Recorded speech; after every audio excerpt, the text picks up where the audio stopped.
Léon Marchand, Riner, Bolt, Phelps, les Jeux Olympiques sont souvent synonymes de figures masculines dans nos têtes. On oublie trop souvent Billie Jean King, Laure Manodou, Suzanne Lenglen ou bien encore Felicia Balanger.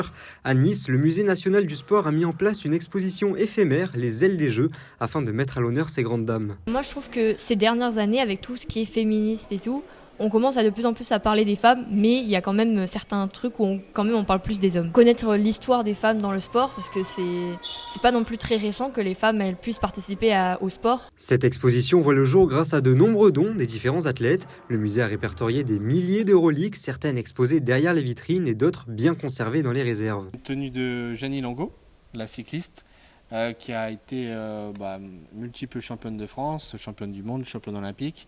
Et elle a utilisé cette tenue dans les années 80. Bon, elle est assez fragile. Elle est stockée ici dans une boîte en polypropylène. Et c'est une pièce qui aurait pu être présentée notamment dans l'expo Les ailes des Jeux, mais on a décidé d'en mettre d'autres parce que celle-ci était assez fragile. Voilà. Depuis avril, près de 100 000 personnes ont défilé entre ces bouts d'histoire, de quoi donner un peu d'écho au sport féminin. Oui, donc là on se trouve dans l'exposition Les ailes des Jeux, qui est une exposition dédiée aux femmes dans le sport, vue au travers du prisme olympique.